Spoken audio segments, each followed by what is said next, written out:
Estupro na visão sistêmica.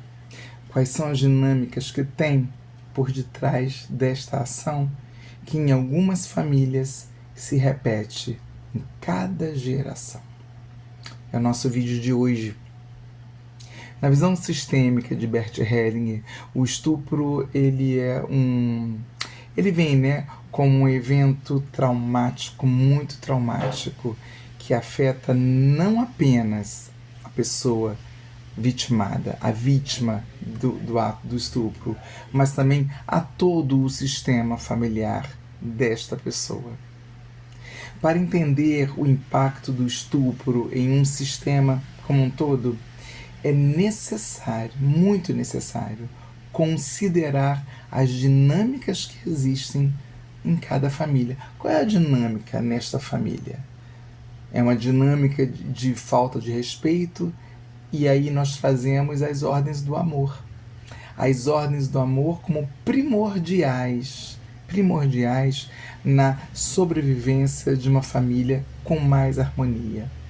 Então, relembrando, as ordens do amor, trazidas por Bert Hellinger, são os 3 pilares que sustentam as constelações familiares. A do pertencimento, em que toda pessoa precisa se sentir pertencente à sua família. O da hierarquia, toda aquela que veio antes precede. Isso quer dizer, precisamos ter muito respeito por todos aqueles e todas aquelas que vieram antes, a começar do nosso papai e da nossa mamãe. E o equilíbrio entre o dar e o receber. Ninguém dá muito e ninguém recebe demais. Este desequilíbrio também afeta a harmonia da família, certo? Continuando então, Hellinger enfatiza que a importância de entender e respeitar as ordens do amor, que são os princípios básicos. Os princípios básicos que regem todos os sistemas familiares. Não tem jeito, não basta só amor se não tiver ordem. Tem que ter ordem para que haja amor.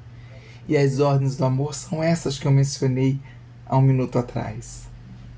Elas são essenciais para que se possa ter um equilíbrio. Então, continuando, o estupro ele pode interromper essas ordens, sabe? As ordens entre o pertencimento, a hierarquia, o dar e o receber. O estupro interrompe esse fluxo.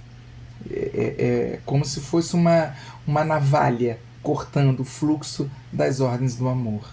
E segundo Hellinger, todo membro de uma família, tem um lugar e um papel específico nesta família, nesse sistema. E quando acontece um estupro, acontece uma violência tão grande que afeta a todo o sistema familiar. Não só o vigente, como os que vieram antes e como os que virão depois. Porque o desequilíbrio ele é muito grande entre todas as gerações, inclusive aos que vieram antes também. Então, além disso, gente, Hellinger destaca que cada membro da família carrega consigo histórias e emoções dos seus antepassados. Então, se a gente parar e pensar aqui no Brasil mesmo, se a gente parar e pensar aqui no Brasil, com as colonizações que ocorreram, vou falar do Brasil, e isso sem falar em casos muito mais drásticos que eu considero, como foi o caso na Alemanha no período nazista. Mas vamos ficar aqui no Brasil. Aqui no Brasil, os povos naturais, os povos nativos que já existiam aqui, com a sua cultura, com toda a sua harmonia, esses povos foram invadidos. Houveram estupros, muitos estupros, com as nativas. E talvez com os homens também. Muitos assassinatos, tanto de um lado quanto do outro. O outro lado, que seria dos nativos, precisavam se defender, precisavam defender sua família. E o outro lado, os invasores, que se sentiam honestos, que se sentiam, não é honesta a palavra, me falta a palavra agora, inocente, se sentia inocente porque, afinal, eram todos selvagens. Então, desde o princípio que esse país foi encontrado, os estupros acontecem. E nós carregamos, de geração para geração, nós carregamos esta memória que se encontra no campo morfogenético. Então, se nós carregamos essas memórias, se nós carregamos essas experiências dolorosas a nível sexual, é necessário que algum membro ou alguns membros desta família, desse sistema, consiga olhar para isso e consiga tentar modificar o que já vem sendo repetido há muitas gerações na sua família. Ok? Então, o impacto destas memórias traumáticas pode ser transmitido aos descendentes e perpetuando, então, uma dinâmica de violência e abuso, muito abuso dentro da família. Então, não se assuste se você conhece uma família que uma pessoa foi estuprada e em seguida, na geração seguinte, continua acontecendo e na outra também. E se você faz parte desta família e se você consegue reconhecer essa dinâmica de repetição, eu te aconselho, eu te sugiro uma terapia na visão sistêmica, em que todas essas coisas que ocorreram possam ser, então, ressignificadas. Porque quando nós conseguimos ressignificar as dores, quando nós conseguimos ressignificar as mágoas, então os nossos descendentes são os mais beneficiados com essas ressignificações, ok? Então, para Hellinger, o processo de cura começa quando? Começa quando quando a vítima do estupro é capaz de se reconectar com a sua essência, sabe? Se reconectar com a sua identidade. E o seu lugar na família. Qual é o seu lugar na família? É o lugar de pertencente? Você se sente pertencente a essa família? Você se sente integrante dessa família? Então a primeira coisa é reconectar com isso. E isso envolve o quê? Envolve aceitar o passado. Aceitar tudo que aconteceu anteriormente a você.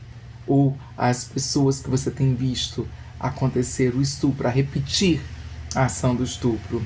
Então, essas experiências dolorosas e as consequências do estupro, tudo isso precisa ser visto, e vou falar mais uma vez, e ressignificado. Ok? Então, a vítima também precisa buscar por apoio terapêutico, apoio familiar. O apoio familiar é imprescindível, mas é muito importante que toda a família consiga ressignificar sem julgamentos, sem querer colocar na cruz essas pessoas que cometeram esse ato tão violento e que afeta a toda a família. Então, para que exista um equilíbrio, né, em todo o sistema familiar. No entanto, Hellinger também ressalta uma coisa importante, né, que ressalta a importância de respeitar os limites de cada indivíduo dentro do sistema. Não adianta forçar que esta pessoa que foi estuprada queira logo ressignificar suas dores e suas mágoas. Não. Porque cada um de nós precisa ter o seu tempo. Me lembro agora de uma lagartinha que está dentro do casulo, né? Não adianta a gente querer ver logo a lagarta transformada em borboleta e ir lá e mexer no casulo e tentar arrancar a lagarta de lá. Não adianta.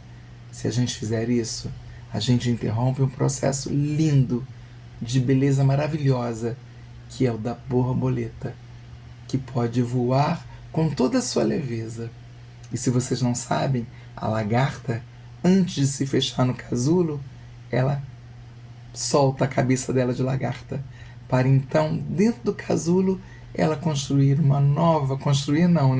mas nascer uma nova cabeça, com novos pensamentos, mais leves, para que ela possa voar com leveza. Então não adianta você forçar o seu parente a uma terapia, se não for o desejo dele ou dela.